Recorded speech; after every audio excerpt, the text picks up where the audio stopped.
Cara Allah mengampuni dosa seorang hamba itu ada 5 tahap, 5 tipe. Berapa tipe? 5.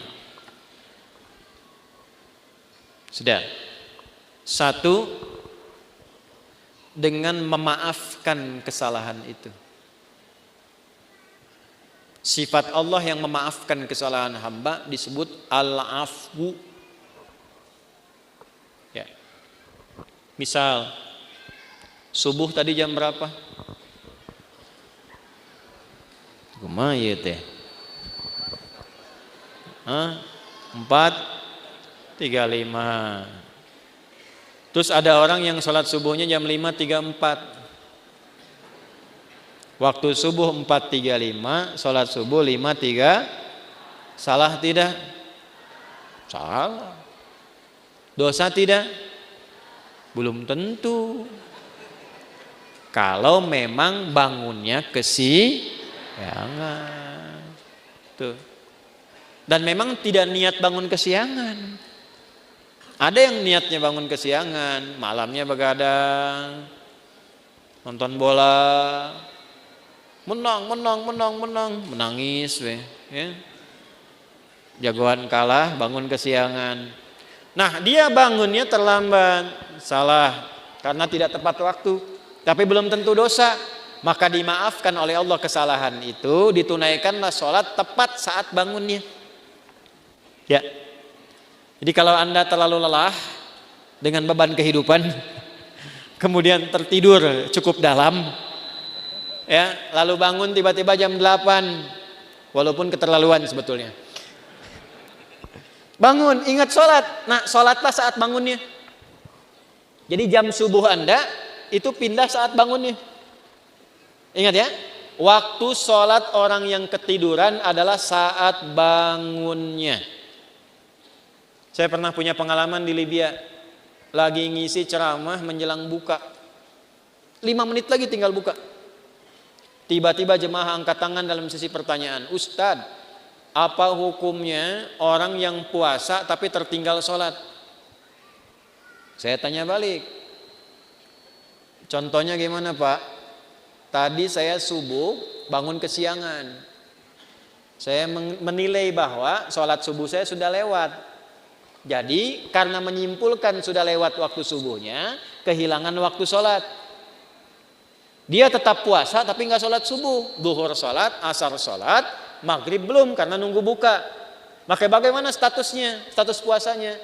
Maka saya jawab, Pak, sekarang ambil wudhu, sholat subuh sekarang.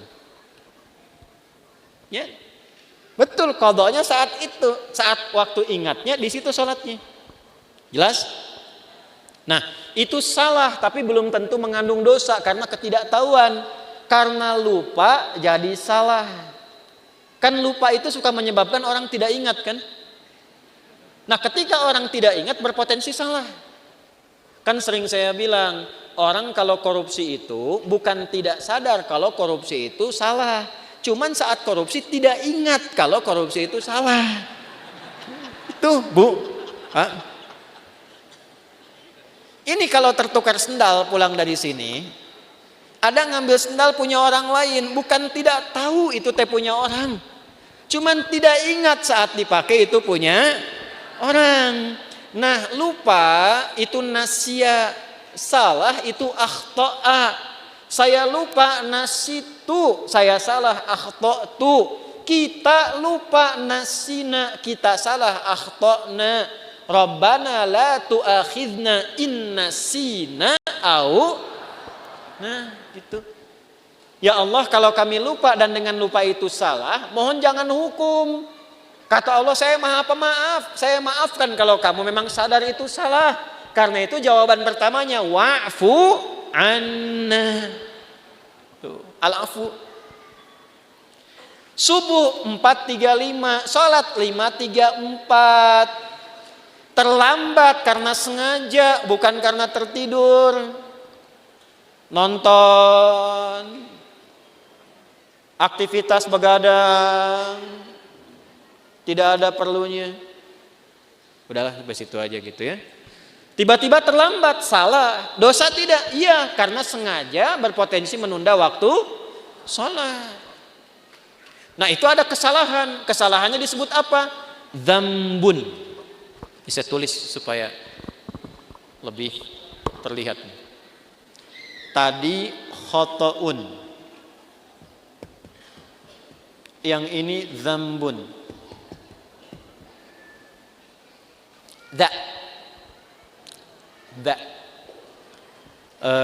Kapan-kapan nanti saya mungkin rilis video pengajaran untuk spelling huruf hijaiyah tuh di 17 tempat.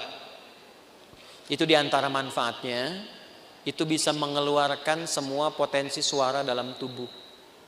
Bukan hanya untuk baca Al-Quran.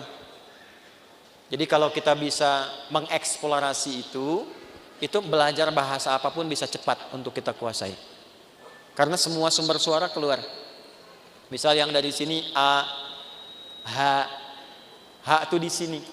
Ketika ke sini ha, ketika ke sini kho, kan? Sampai da itu da di sini, da. Sampai ketemu ba, gampang, matiin aja hurufnya. Ab, at. Nah, itu sumber suaranya. As, az, ab. Ya, harakatnya cuma 3. Namanya ayu. Kalau enggak a, i atau u. Ab. Kasihkan a, ba, kan? Ciluk. Nah, kan? Kebawahin bi, dibesarin u. Nah, ini pakai za, dzambun. Dzambun itu, maaf, salah yang mengandung unsur dosa. Sengaja menunda sholat, terlambat, dzambun. Allah tidak ingin hambanya pulang ke akhirat bawa dosa. Maka diturunkanlah sifat yang kedua, namanya ghafir. Apa namanya? Ghafir. Ada surah ke-40, surah Ghafir. Lihat ayat ketiga. Ghafiri dzambi. Ghafir dipasangkan dengan dzambun. Ghafiri dzambi wa qabilit taubi. Ini ghafir. Ini al-afu. Sudah terlambat, ngajak orang lain terlambat. Yuk nonton dulu, udah sholat nomor 2, nonton nomor 1. Maka berubah namanya dari dzambun jadi dzunubun. Jamak. Dzambun, dzunubun.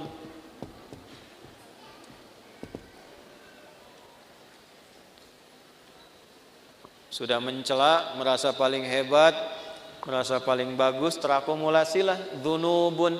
Maka muncul sifat Allah yang ketiga untuk berpotensi menggugurkan itu. Namanya Ghaffarun. Ghaffar. Apa namanya?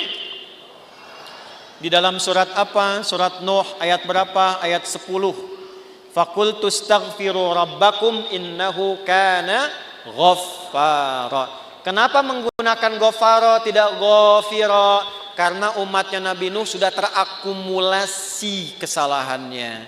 Sudah mengancam Nabi Nuh, sudah nuduh Nabi Nuh, menjelek-jelekan Nabi Nuh, ngusir Nabi Nuh, menantang azab. Maka diturunkanlah kalimatnya bukan ghafir tapi ghafar. Sudah terlambat sholatnya, ngajak orang lain gak ke masjid, mencela orang yang ke masjid. Ayo atuh orang nonton heula, sholat dah sholat nomor 2 tuh. Isin aku itu ke masjid, ada eta mah soleh wungkul. Paham? Ya. Maka yang keempat ini ditambah ada zalimnya. Namanya dzunubun ma'adzulmi. Dzunubun ma'adzulmi. Dzunub dan zalim. Apa dalilnya? Contoh Quran surah 2 Al-Baqarah ayat berapa? Ayat 114 misalnya. Wa man azlamu zalim. Wa man azlamu mimman mana'a masajidallahi ay yuzkara fiha ismuhu wa sa'a fi kharabiha. Paham? Tidak. Siapakah kata Allah? Nih nanya sama kita. Pertanyaan ini enggak usah dijawab karena Allah sudah Maha tahu. Namanya pertanyaan retorik. Pertanyaan retorik itu pertanyaan yang diajukan untuk menggugah kita supaya mikir, bukan supaya jawab. Seperti khatib Jumat nanya kepada jamaah. Sudah menerangkan, dia tanya, apakah jamaah semua masih merasa beriman? Jangan dijawab, masih. Nah, ini masalah. Saya pernah khutbah Jumat tuh, satu daerah di desa, ya kan? Bukankah Bapak ini semuanya beriman kepada Allah? Betul. Itu pertanyaan retorik. Allah nanya kepada kita, gak usah dijawab, supaya kita mikir. Maksudnya begini, kalian ini kenapa sih sudah berbuat banyak dosa masih zalim juga? Di antara perbuatan zalim dan banyak dosa, satu, ada yang sifatnya tentang ibadah di masjid. Orang yang mencegah orang ke masjid, sengaja menjatuhkan orang supaya keluar dari masjid, memfitnah ulama supaya tidak ada di masjid. Tuh, itu namanya dosa akumulatif plus perbuatan zalim. Syirik, inna syirka la zulmun azim. Syirik masuk kategori ini nih. Syirik itu zalim. Ya. Hati-hati ya, yang kecil yang besar sama saja. 7 dosa besar, nomor satunya syirik. Baik langsung atau menggunakan perantara. Langsung mengatakan semua agama sama, menuju pada Tuhan yang sama, cuma caranya beda-beda. Itu syirik lisan. Silakan, saya kalau masalah akidah tegas saya. Menggunakan perantara, pakai dukun. Saya langsung saja nih, saya nggak perlu minta maaf. Ya, pakai dukun, menggunakan jasa dukun. Menerawang air tuh, kira-kira malaikat ngatur apa enggak nih? Gimana supaya enggak hujan? Bawa panci, bawa apa, tokotok segala rupa itu. Kita itu umat yang sudah diatur dengan syariat, doanya ada. Mau kita minta hujan berhenti, mau dipindahin, mau hujan sudah ada. Lengkap, sanadnya sahih. Minta hujan bahkan ada sholatnya istisqa. Mindahin hujan ada, dalilnya di hadis Muslim ada, caranya ada. Semua sudah diatur. Bahkan secara teknologi bisa dilakukan juga, ada rekayasanya juga ada. Nah, ketika menggunakan jasa lah gitu, ya, yang tidak diridhai dan ada dosanya, nah ini zalim perbuatannya.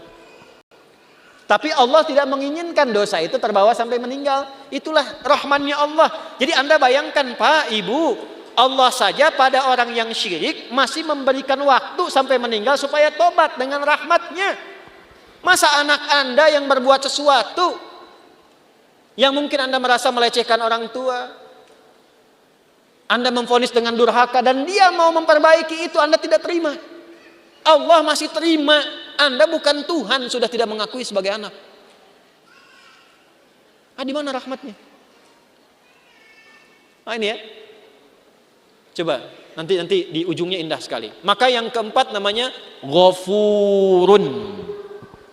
Apa namanya? Ghafur. Ghafur. Pak Ghafur, nggak boleh cepat marah tuh.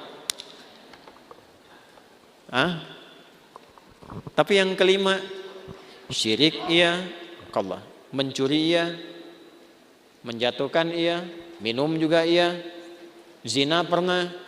Dan hebatnya begini, kalau dengar orang berbuat tindakan kriminal maksiat, dia belum mengerjakan, rasanya dia merasa belum komplit. Mana naon we? Iya. Si itu mah pernah begitu. Oh, benar gitu. Orang oge arek lah. Nah, itu berubah yang kelima. Namanya israf. Apa namanya? Israf itu sudah berlebihan. Ada orang berlebihan dalam dosa, semua pengen dicoba. Masih mungkin diampuni enggak? Halo? Allah dengan sifat rahmannya masih menurunkan ampunan pada yang demikian kalau dia mau tobat. Inilah yang kelima puncaknya. Ketika Allah ingin mengampuni dengan sifat kelima ini, tidak digunakan al-afu, tidak digunakan turunan dari kata ghafara, baik ghafir, ghaffar ataupun ghafur, tapi yang kelima langsung disebutkan rahmatnya. Rahmat. Dengan sifat rahmannya Langsung disebutkan kata rahmatnya, rahmat. Dosanya israf. Bahkan rahmatnya dilekatkan dengan sifat Allah pemiliknya. Ya, pakaian nisbah. Rahmat itu punyaku. Maka dengan rahmat yang aku punya, semua rahmatku aku punya nih, aku tawarkan kepadamu ampunan supaya engkau tobat dari dosa yang kau kerjakan itu. Nih, ada yang pernah mabuk, pernah bunuh, pernah zina, pernah merampok, pengen tobat, pengen balik. Kata Allah jawabnya bagaimana? Hei, aku tawarkan kepadamu semua rahmat yang aku punya untuk mengampuni dosamu kalau engkau benar mau tobat. Kurang apa coba? Jadi kalau dengan tawaran itu masih ada yang belum tobat, keterlaluan itu. Dengan cara apa lagi Allah mesti ampuni? Di mana dalilnya? Quran surah ke-39. Di ayat berapa? 53. Bagaimana bunyinya? Qul ya ibadiyalladzina asrafu ala anfusihim la taqnatu mir rahmatillah. Sandarkan pada Allah. Wasi'at rahmati kulla syai'. Rahmat ketemu yang mutakallim. Rahmatku mencakup semuanya. Ya di situ apa? Allah. Jangan putus asa dari rahmat Allah. Kenapa tidak langsung menggunakan rahmati? Karena kalau banyak dosa, biasanya nggak kenal Allah, walaupun mengaku Muslim. Itu. Maka nama Allahnya dikenalkan lagi, supaya kenal lagi. Ya. Contoh nih, ada orang sudah terakumulasi dosanya, profesional lah di bidang dosa. Mabuk, nipu, ngerampok segala rupa kan. Terus Anda ingatkan, ya itulah orang bertakwa kepada Allah. Nah, pasti jawabnya gini, atau mau Allah lah gitu. Jangan bawa-bawa Tuhan gitu ya. Nah, karena belum kenal Tuhan, dikenalkan lagi la taqnatu mir rahmatillah. Dan hebatnya masih diaku hamba, Pak. Kul ya Muhammad, katakan ya ibadi, hei hambaku, masih diaku hamba. Coba ya. Ini jangan anak Anda lah, anak umum aja.